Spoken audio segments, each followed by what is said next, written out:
शिक्षा, चिकित्सा, रोजगार से बढ़कर कोई ज्यादा बड़े मुद्दे नहीं हो सकते। आम किसान सड़क पर पड़ा हुआ है। आज नहीं तो कल ये भाजपा सरकार चली जाएगी। मूल किसान को 5% प्लॉट नहीं मिलेगा। मूल की रक्षा करना हमारा धर्म बनता है। 55 लाख करोड़ था 70 साल के अंदर, और अब भाजपा सरकार ने वो 200 लाख करोड़ पार पहुंचा दिया। हमारे पैसे को कहाँ इस्तेमाल कर रहे हैं, लेकिन ग्राउंड पे, धरातल पे सारी नीतियां विफल है। उसको जमीन पर उतार दो। उस जो फैसला हुआ है हमारे तुम्हारे बीच में, हाँ, तो ये भ्रष्टाचारी है। आगे तक बात है, योगी तक बात है, इन्हों पहुंचा रहे। प्रधानमंत्री सुबह शाम तक कितनी बातें बोलते हैं, अगर आप उनसे ही पूछ लो ना तो उन्हें कल की बात खुद ही याद ना रहती। वो हमारे चौकीदार है और वो पता नहीं कहाँ खड़े हैं। किसान यहाँ सड़क पर पड़े हैं। सुप्रीम कोर्ट के वर्डिक्ट से आज ये है कि राम मंदिर बन रहा है। No life without fight. Noida के किसान लगभग 50 साल से वनवास काट रहे हैं। जो बड़े लोग जो चौकीदार कहते हैं, जो ठेकेदार बने फिरे हैं, वो माल मारते फिर रहे हैं। रात दिन ठंड में पड़े, हमें राम मंदिर सूझ रहा है ऐसे। बड़े बूढ़े यहाँ बैठे हैं, ये इनको भी देश से बाहर खड़ा कर देंगे। आपकी सरकार से किसान नाराज है। इस बार बीजेपी को वोट नहीं देंगे। इसमें बड़े बड़े न्यूज चैनल जो है उनके पक्ष में काम कर रहे हैं उस तरह से, और आम आदमी का इसमें गला घुट रहा है। नमस्कार, मैं अजीत शाक्य और आप देख रहे हैं जेनिट टाइम। इस समय हम मौजूद हैं नोएडा में, और ये जगह है जो वो नोएडा अथॉरिटी है, जहाँ पर आप मेरे चारों तरफ देख सकते हैं बहुत सारे किसान बैठे हुए हैं। ये किसान काफ़ी सालों से यहाँ बैठे हुए हैं। जैसे मैंने इनसे पूछा तो 2-3 साल हो गए इनको बैठे हुए। हालांकि इनको आश्वासन कभी कभी दे दिया जाता है और फिर ये यहाँ से चले जाते हैं, और लेकिन आश्वासन ही दिया जाता है सिर्फ, लेकिन इनका काम नहीं होता है। तो फिर ये आके दोबारा यहीं पर धरना दे देते हैं। ये किसान अस्तित्व बचाओ आंदोलन, इन्हें बैनर भी लगा रखा है सामने, और किसान अस्तित्व। सर, क्या अस्तित्व किसानों का खतरे में है? क्या लग रहा है, नोएडा के किसान खुश नहीं है क्या सरकार से? जहाँ हमारे बच्चों का हक छीनता हो, जहाँ हमारा मान सम्मान छीनता हो, जहाँ हमारे मूल पर रोज प्रहार किया जाता हो, रोज लूट खसोट होती हो, मैं क्या कहूँ, मेरे अस्तित्व पर संकट है या नहीं है? तो क्योंकि मैं यहाँ का मूल निवासी हूँ और अपने मूल की रक्षा करना हमारा धर्म बनता है। नोएडा अथॉरिटी पे आप काफ़ी समय से बैठ रहे हैं। जैसे मैं अभी पूछ रहा था तो 2-3 साल हो गए लगभग। आपको हर बार आश्वासन दिया जाता है, तो क्या क्या जो मांगे हैं वो सरकार से, जो सरकार पूरी नहीं कर पा रही है? नहीं, हम 5 साल से लगभग बैठ रहे हैं, और ऐसा नहीं है कि हम आगे नहीं बढ़े हैं। बहुत सारी बातों को हम जो है लिखित में लेके आए हैं, और लिखित में लेके आकर हमने जो बोर्ड में पास कराई है, और बोर्ड में पास कराने के बाद में शासन को भेजी हुई है। अब लड़ाई शासन से है, तो आर पार की लड़ाई के मूड में बैठे हैं। अब क्लियर हो गया है, ये तय हो चुका है कि हमारा क्या है, उनका क्या है। अब कोई ये नहीं कह सकता कि आप जाति कर रहे हो, आपका कुछ नहीं बनता है। तो हमारे सारे मुद्दे, चाहे वो 10% प्लॉट का मुद्दा है, वो बोर्ड में पास हो चुका है। चाहे हमारे आबादी का मुद्दा है, वो 450 मीटर से बढ़कर 1000 मीटर बोर्ड में पास हो चुका है। चाहे कॉमर्शियल गतिविधि का है 5% के प्लॉटों में, वो भी हमारा बोर्ड में पास हो चुका है। सारी बातें हमारी सही सही रूप में, लिखित रूप में मान ली गई हैं। तो बाकी क्या है फिर? हम यही तो कह रहे हैं कि जो भैया जो चीज़ लिखित में आ गई है, जिस बड़ी पंचायत में आपने कुछ जो बात स्वीकार करी है, उसको ज़मीन पर उतार दो। उस जो फैसला हुआ है हमारे तुम्हारे बीच में, वो हमारा जो बकाया है उसको दे दो। तो बात उसकी नहीं है। अब हम पूरी तरह से, हमें कोई भी इनसे बात नहीं करनी है, कोई नया समझौता नहीं कराना है, कुछ लिखित में नहीं लेना है। अब तो ये है भी ज़मीन पर उतरवाना है। अब कौन बहकना, कौन क्या बहकना, अब उसको कोई लिखित में दिया है, उसको बहकना कह दे तो कह दे, परंतु अब कोई बहकाने की या कोई हटने की कोई बात नहीं है। अब तो भैया हमारा दे दो, सीधी सी बात है, हम अपने घर चले जाए। लिखित में जब आपको सब चीज़ें मिल चुकी हैं तो प्रोसेसिंग में शायद टाइम लग रहा हो, तो इस समय अथॉरिटी को घेराव कर लेना, उसकी अथॉरिटी गेट पे बैठ जाना। हाँ, नहीं, इसकी भी कोई समय सीमा तो होती है। मुद्दों को 2-2 साल हो गए हैं, जो हमारी बात मानी गई है, और तुम ज़मीन पर नहीं उतार रहे हो, तो ऐसा नहीं हो सकता ना। अब हम मानने वाले नहीं है, सही वास्तव में। तो कब तक यहाँ बैठेंगे? बिल्कुल आर पार, आर पार, बिल्कुल आर पार है। दिल्ली का रास्ता भी देखा है, लखनऊ का रास्ता भी देखा है। दिल्ली के रास्ते तो पहले भी 13 महीने का किसान बैठे रहे थे। जीवन एक संघर्ष है, नो लाइफ विदाउट फाइट। ठीक है, ये जघन्यता इनकी हो सकती है, परंतु हम लोकतंत्र में विश्वास रखते हैं, और लोकतंत्र के तरीके से, पूरे अहिंसा के तरीके से हम इस संघर्ष को अंजाम देंगे, और अपने लक्ष्य को हासिल करके रहेंगे, अपना हक लेके रहेंगे निश्चित तौर पर। वो प्रधानमंत्री का मैं बात करूं तो हमेशा किसानों के साथ वो कह रहे हैं हम खड़े हुए, किसानों के लिए, भलाई के लिए ही काम करते हैं। हाँ बिल्कुल भलाई के लिए काम करते हैं। वो हमारे चौकीदार हैं और वो पता नहीं कहाँ खड़े हैं, किसान यहाँ सड़क पर पड़े हैं। पता नहीं कैसी चौकीदारी हो रही है, कैसे ठेकेदार आ गए हैं, आम जनता परेशान है। और जो बड़े लोग जो चौकीदार कहते हैं, जो ठेकेदार बने फिरे हैं, वो माल मारते फिर रहे हैं। आम किसान सड़क पर पड़ा हुआ है। फोटो नहीं देखी, प्रधानमंत्री जी अभी समुद्र के किनारे घूमते हुए कुछ फोटो आई थी उनकी, और लाइफ जैकेट पहन के वो समुद्र में भी उतरे थे। बहुत अच्छी बात है, वो समुद्र में कूद जाएं। वो मैं तो कह रहा हूँ पहाड़ से कूद जाएं, छलांग लगा दें, आसमान से कूद जाएं। पर भैया फिर ज़मीन पाना पड़ता है। ज़मीन को ध्यान में रखो, कब ज़मीन दिख जाए, इसलिए ज़मीनी तौर पर बने रहो। इन बातों से कोई फ़ायदा नहीं है। किसान नाराज़ है आपसे, आपकी सरकार से किसान नाराज़ है। किसान अब अगर आप भी कर रहे हैं 5 साल से आप भी लगातार धरना दे रहे हैं, लगातार प्रोटेस्ट कर रहे हैं। विधानसभा चुनाव भी अभी उत्तर प्रदेश के ज़्यादा दिन नहीं हुए निकले हुए, वहाँ पर भी योगी सरकार ने काफ़ी वादे किए थे किसानों से, वो कहाँ तक पूरे हुए? तो हम भी तो यूपी में ही है। हमारे ये भी एक वादा है, कहीं कोई वादा पूरा, बस क्या है एक माहौल बनाने की प्रक्रिया है, जिसमें बड़े बड़े न्यूज़ चैनल जो है उनके पक्ष में काम कर रहे हैं उस तरह से, और आम आदमी का इसमें गला घुट रहा है। आम आदमी की सुनी नहीं जाती है, चाहे को चीखता रहो, चाहे को रोता रहो, चाहे किसी का पेट का निवाला छिन जाओ, किसी को बताना था नहीं। ये छोटे न्यूज़ वाले भले ही आ जाओ, बाकी बड़े न्यूज़ तो किसी को दिखाते नहीं है। तो तब तक ऐसा होगा, आखिर जब पेट की भूख होठे पा जाती है तो जनता सरकार के कुर्सी को खा जाती है। आपके पास भी आता हूँ, क्या लगता है 2024 लोकसभा इलेक्शन भी बहुत करीब आ रहा है, उसी समय किसान यहाँ पे भी बैठे हुए हैं, किसान 13 महीने दिल्ली की सड़कों पर भी बैठे। अभी मैं देख रहा हूँ तो यहाँ पर NDPC के सामने भी किसान बैठे हुए हैं। तो क्या लग रहा है 2024 में कितना नुकसान होने वाला है सरकार? देखो जो समय बताएगा। यहाँ जो है बाहर के लोग बचे हुए हैं, यहाँ के हम लोग तो थोड़े हैं अभी यहाँ जो गाँव में रह गए, और बाहर के लोग भाजपा को ज़्यादा पसंद कर रहे हैं, वोटिंग डाल रहे हैं। लोकसभा में तो सभी वोट देंगे। हाँ ये लोग दे रहे हैं, हम तो सोचेंगे। क्या कह रहे हैं चाचा? बताइए, बाहर के लोग ज़्यादा हैं ना, उनको तो फायदा कर दिया बाहर को सारा, उनको ब्याज छोड़ दिया, तो वे तो बीजेपी वोट देंगे। अब हम किसानों को जो फायदा कर दें, हमारी जो मांग है, जो हमारे करार है, जो इन्हें देना है, अगर हमें दे दो तो हम भी है। अब क्या तो दी ही नहीं वोट, मैंने की ये सरकार कर दे तो इन्हें कुछ वादे करे, लेकिन अब फिर वही काम कर दिया। वह सरकार बना दी, हमारी मांग जो वही न्यू की न्यू छोड़ दी पड़ी हुई। जमीन मांगों को क्यों नहीं सुना जा रहा है? अगर आपकी मांगों को क्यों नहीं सुना जा रहा है? क्योंकि किसान तो एक रीढ़ की हड्डी, किसान जवान दोनों रीढ़ की हड्डी बोला जाता है। भैया रे, ये जो ये बैठे हैं ना, ये अथॉरिटी में, ये बहुत बड़े बेईमान है। सुप्रीम कोर्ट ने भी कही है कि इनके नाक से, कान से, मुंह से भ्रष्टाचार टपकता है अथॉरिटी के में। सुप्रीम कोर्ट ने कही है ये।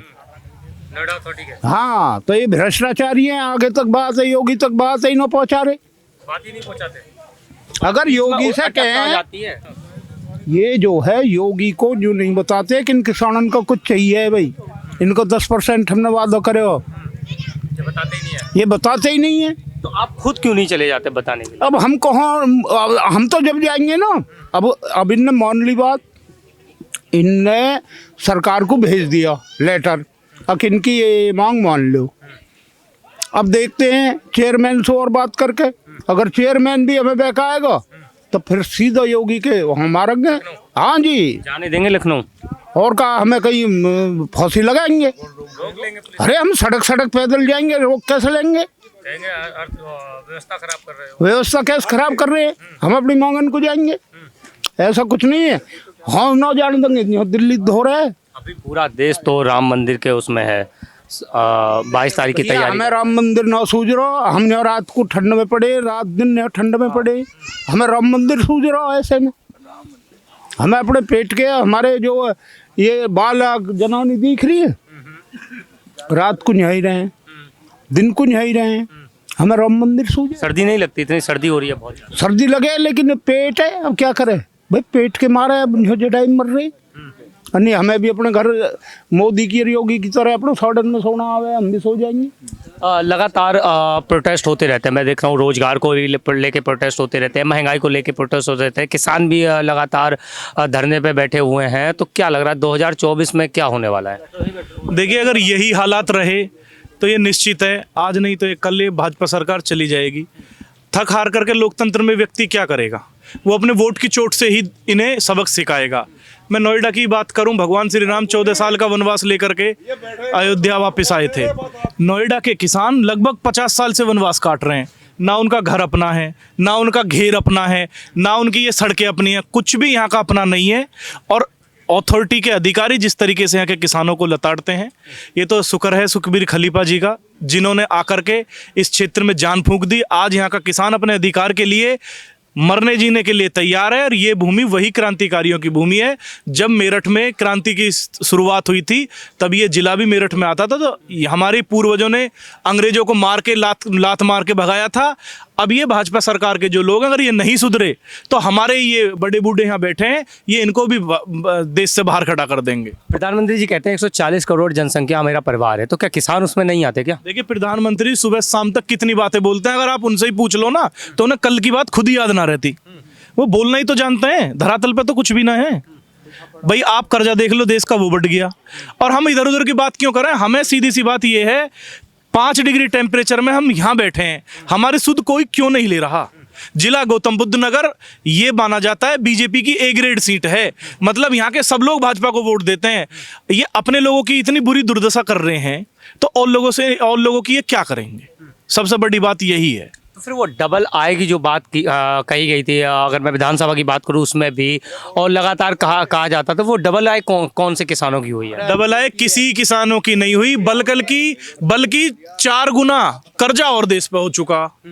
कांग्रेस राज से अब तक जब 55 लाख करोड़ था 70 साल के अंदर, और अब भाजपा सरकार ने वो 200 लाख करोड़ पार पहुंचा दिया। ये अभी रिपोर्ट आई है, मतलब भारत के हर व्यक्ति पर 1.5 लाख रुपए का कर्जा है।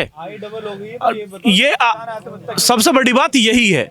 देखो, आज भी किसान, हजारों किसान जगह जगह आप चले जाओ, कोई आत्महत्या करने को मजबूर है, कोई कहीं। और आप यही स्थिति देख लो, आप 24 सेक्टर 24 NTPC चले जाओ, आप आज ग्रेटर नोएडा, हाँ किसान बैठे हुए हैं, माताएं बहनें वहाँ बैठी हैं, लगातार वहाँ वो बीमार होती हैं, इतने बुरी ठंड में वो बीमार पड़ जाती हैं, फिर उन्हें इलाज के लिए ले जाया जाता है, फिर ठीक होकर के आती हैं, उनका जुनून देखिए वो फिर बैठ जाती हैं।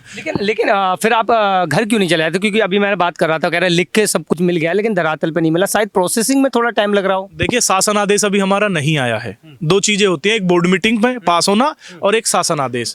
हमारा मामला बोर्ड मीटिंग में तो पास हो चुका है, शासन आदेश नहीं आया है। अब शासन आदेश के लिए ही हम यहाँ बैठे हैं, जब तक वो नहीं आएगा हम जाने वाले हैं नहीं बिल्कुल भी। और सारे पैंतरे जो हमें आदेश मिलेगा आदरणीय खलीफा जी के द्वारा और जो हमारा संगठन करेगा, हम उसी पे अग्रसर होकर के पूरी भूमिका डंके की चोट पे जो हमें करना पड़ेगा सारे काम करेंगे। ना यहाँ के सांसद छोड़े, ना विधायक छोड़े, और जरूरत पड़ी ना दिल्ली छोड़े। चलिए, मैं आपके पास वापस आता हूँ। 2014 का सबसे बड़ा मुद्दा था राम मंदिर, 2019 लोकसभा का सबसे बड़ा मुद्दा था राम मंदिर, और वो 2024 लोकसभा से पहले ही वो कंप्लीट हो गया। 22 जनवरी को सब वहाँ जाने वाले हैं और राम मंदिर बनके तैयार हो गया है। जब सबसे बड़ा मुद्दा राम मंदिर था ही, तो फिर और चीज़ों की कहाँ बात होगी? नहीं भैया, ये जिस तरीके से आप क्वेश्चन फ्रेम कर रहे हो ना, ये क्वेश्चन भी सही नहीं है कि सबसे बड़ा मुद्दा जो था राम मंदिर था। कभी भी इस चीज़ पे कोई सर्वे नहीं हुआ। ये मनगढ़ंत बातें हैं कि सबसे बड़ा मुद्दा, हाँ एक मुद्दा हो सकता था, ये कई मुद्दों में एक मुद्दा था ये राम मंदिर। पर कभी देश के लिए मुझे लगता है अगर हम एक देश में रह रहे हैं और देश के लिए बड़े मुद्दे जो होते हैं वो उसकी इकनॉमी होती है, उसका जॉब्स होती हैं, उसमें आप देखते हैं कि कितने लोगों की आय बढ़ी है, कितनी रोजगार मिला है, कितना प्रगति करा है देश ने, GDP कितनी बढ़ी है। मुझे लगता है शिक्षा, चिकित्सा, रोजगार से बढ़कर कोई ज़्यादा बड़े मुद्दे नहीं हो सकते। मंदिर एक मुद्दा था, पर ये 2024 के लिए पर्याप्त मुद्दा नहीं है। आप सोचते हैं कि अब इसी की बलबूते पे आप चुनाव जीत जाएंगे, तो एक पर्याप्त मुद्दा नहीं है। और ये भी देन जो है वो हमारे उच्च न्यायालय सुप्रीम कोर्ट की है। सुप्रीम कोर्ट के वर्डिक्ट से आज ये है कि राम मंदिर बन रहा है। हम समर्थन करते हैं उस चीज़ का, लेकिन इस चीज़ का समर्थन नहीं कि एक यही मुद्दे से आप चुनाव पे उतरेंगे और इसी मुद्दे से जीत जाएंगे। नहीं, वो कहीं ना कहीं आपको फिर चोट खानी पड़ेगी, वोट की चोट। कहीं ना कहीं गरीब के तो अपना पेट देखेगा ना। गरीब के लिए तो सबसे बड़ी चीज़ क्या है, उसका रोजगार है, उसका ये तो हम दे रहे हैं, राशन भी दे रहे हैं, शौचालय भी दिए, इलाज भी दे रहे हैं उनको। क्या 5 किलो राशन में बिक जाएं सब? अपनी वोट बेच दे? क्या करना चाह रहे हैं? खरीदना चाह रहे हैं? क्या 5 किलो राशन से ये देश चल जाएगा? क्या रोजगार की क्या स्थिति है? क्या सरकारी आंकड़े बोलते हैं? शिक्षा की क्या आप आंकड़े बोलते हैं? चिकित्सा की क्या आंकड़े बोलते हैं? आप ये बताइए। आप यहाँ पे ही सर्वे कर लीजिए, नोएडा के अंदर ही सर्वे कर लीजिए, आप देख लीजिए। कोई चिकित्सा की इनकी कोई व्यवस्था नहीं है, कहीं शिक्षा की कोई नीति नहीं है, रोजगार की कोई नीति नहीं है। अब प्राइवेट हैं, प्राइवेट चीज़ों में, लेकिन सरकार का भी तो कोई दायित्व बनता है ना। हम टैक्स पेयर हैं, और टैक्स पेयर का कोई रिटर्न में तो कुछ चीज़ चाहता है ना कि आप एक वेलफेयर स्टेट चला रहे हैं, आप हमारे पैसे को कहाँ इस्तेमाल कर रहे हैं। लेकिन ग्राउंड पे, धरातल पे सारी नीतियाँ विफल है। चलिए मैं आपके पास वापस आता हूँ। आप यहाँ बैठे हुए हैं, पिछले 5 सालों से जैसे भी बता रहे हैं, कुछ लोगों ने मुझे 2-3 साल भी बताया, अभी तक तो कोई भी, आप कह रहे हो धरातल पे कोई भी मांग नहीं उतरी है आपके, तो क्या लग रहा है कब तक आप बैठे रहेंगे? कि अब ऐसे ही बैठना पड़ेगा क्योंकि ठंड भी बहुत हो रही है और गर्मी, सर्दी, बारिश आती जाती रहती है। जीवन का नाम संघर्ष है।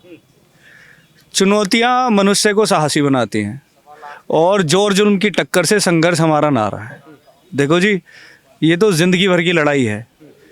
अपने हकों के लिए सरकारें आई गई, लेकिन कोई खरा नहीं उतरा। ये हमने समझा है कि अगर हम संगठित रहेंगे और संगठित होकर अपनी आवाज़ों को हम बुलंद रखेंगे तो कहीं ना कहीं ये संसद से ही नहीं चलते। कहते ना, किसी ने कहा था कि भाई अगर संसद आवारा हो जाए तो सड़कों पे शोर होना चाहिए। तो हमें लगता है कि कहीं ना कहीं हम सरकार को नियंत्रित करने के लिए और अपने लोगों को जागरूक जितना रखेंगे उतना ही वो और मजबूत होंगे। तो इस चीज़ के लिए संघर्ष हम करते ही रहेंगे। ये तो निरंतर प्रोसेस है। अगला कदम क्या होगा अगर सरकार ने सुना? अगला कदम इन संस्थानों की तालाबंदी है। हम तालाबंदी करेंगे। जब ये हमारा काम नहीं कर सकते तो हम भी इन्हें काम नहीं करना देंगे। क्या ये मल्टीनेशनल कंपनियों के लिए ही है? क्या बड़े बड़े उद्योगपतियों के लिए हैं? आप देखिए, नोएडा की जो ज़मीन है बड़े बड़े उद्योगपतियों को दी जा रही है, लेकिन किसानों के लिए, जब भी किसान अपना 10% 5% प्लॉट जीत के भी आता है कोर्ट से, ये कह देते हैं हमारे पास ज़मीन नहीं है।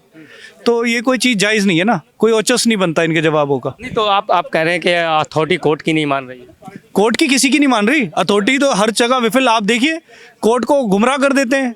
भाई काम तो ये करने, एग्जीक्यूटिव बॉडी तो ये है, वो तो जजमेंट दे देते हैं बैठे बैठे कि भाई किसानों के 10% प्लॉट क्यों नहीं दे रहे, क्वेश्चन रेज करते हैं, लेकिन ये यहाँ से जवाब दे देते हैं ज़मीन नहीं है। लेकिन जब कोई कॉर्पोरेट इनसे लेने बड़ा आता है, आप इनके पास गोदरेज के लिए है, M3M के लिए है, बड़े बड़े बिल्डरों को आप देखिए, नोएडा में आप सर्वे करिए ना, कितने बिल्डर प्रोजेक्ट चल रहे हैं। लेकिन किसान, आप ये सर्वे कर लीजिए दूसरी तरफ कि 5% क्लॉस मूल किसान को 5% प्लॉट नहीं मिले।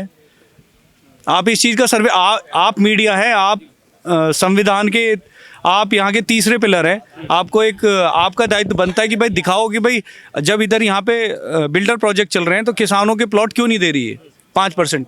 किसान कोई नाजायज़ तो मांग नहीं रहा, अपने कागजों को लेके अपने 5% प्लॉटों के लिए बैठा हुआ है। कोई नाजायज़ चीज़ है तो ये हमें उठाएं। भैया मैं आपके पास आता हूँ। जैसे अभी भैया बता रहे थे कि अगर हमारी मांगें नहीं मानी गई तो तालाबंदी कर देंगे, ताला लगा देंगे। क्या सरकार लगाने देगी ताला? देखिए जी, सरकार के हाथ में तो जो है वो सरकार करे, और जो हमारे हाथ में हम वो करेंगे। तालाबंदी की बात है कि तालाबंदी करेंगे, जहां हमें धरना दिया जाएगा हम धरना देंगे। जो भी चीज़ होगी, जैसे भी हम पे संभव होगा, हर संभव कोशिश करेंगे किसी भी तरीके से। और वोट की चोट तो हमारी प्रॉपर है, इस बार तो वोट देनी नहीं है, ये मन बना लिया है। 24 लोकसभा में पूरा मन बनाए बैठे हैं कि इस बार बीजेपी को वोट नहीं देनी। बीजेपी तो कह रही है फिर भी हम 400 पार। अरे ऐसी सर वो तो हवाई बातें हैं, कुछ भी कह सकते हैं, वो उनकी बातें तो उनके हाथ में है, ठीक है। लेकिन हम अपनी तरफ से मन बनाए बैठे हैं पूरा। किसानों की सुनो, जवानों की सुनो, देश के हित में कार्य करो, अच्छा लगेगा। कहते हैं हम देश हित का काम करते हैं। सर धरातल पे दिखना तो चाहिए। अच्छा, दिख ही नहीं रहा, कहीं नहीं दिख रहा। आप बताइए, आप आंकड़े देखिए, कुछ भी नहीं दिखाई दे रहा। चलिए, बहुत बहुत धन्यवाद। तो अभी हम जो अथॉरिटी पे किसान बैठे हुए थे उनसे बात कर रहे हैं, तो उनका साफ कहना, अगर हमारी मांगों को नहीं माना गया तो तालाबंदी कर देंगे और इस बार 2024 लोकसभा चुनाव में वोट की चोट देंगे। अगर काम हमारा होगा तो वोट मिलेगा, नहीं तो नहीं मिलेगा। बीजेपी सरकार को हम हरा के मानेंगे। मैं अजीत शाह, आप देख रहे हैं जनहित टाइम्स। धन्यवाद।